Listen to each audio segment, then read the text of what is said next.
Голем простор во буџетот за дополнителни мерки нема, но владата прави напори за да се ублажи ценовниот шок.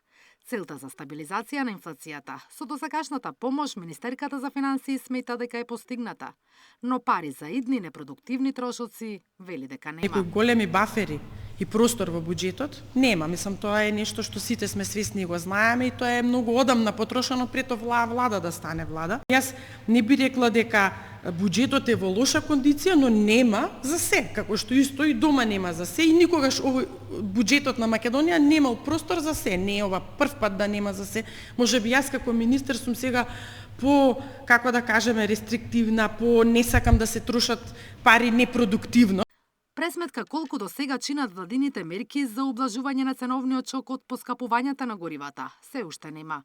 Намалениот данок и акцизи се компензираат со зголемената наплата на приходи кај истите, заради поголемата количина на горива што се троши. До кога ќе се точи на ефтин бензин од регионот, не се знае. Ако се следат сигналите од светските берзи, растот на цената на нафтата ќе продолжи, што ќе предизвика поскапување и кај транспортот и кај храната. Сепак Очоска не очекува повисока инфлација од проектираните 4,5% до крајот на годината.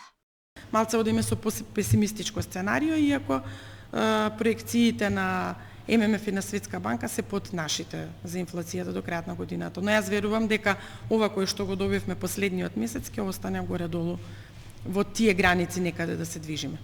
Откако пропаднаа преговорите со Иран, од почетокот на неделава цените на нафтата се во нагорна линија. Денеска Брент надмина $94 за барел. Скоро решение за крај на војната нема. Напротив, американскиот председател Трамп денеска најави најразорна економска операција против Иран, нарекувајќи ја Денот Д. Секоја држава која ќе му помогне на Иран ќе се соочи со невидени економски последици. Какви Трамп не прецизираше. Техеран смета дека Трамп со ваквите закани сака да го одвлече вниманието од сопствената криза во Америка. Неуспешната политика која води ќе му донесе само дополнителен пораз и непријателство, смета иранскиот министер за надворешни работи. Наташа Мерсовска, Сител телевизија.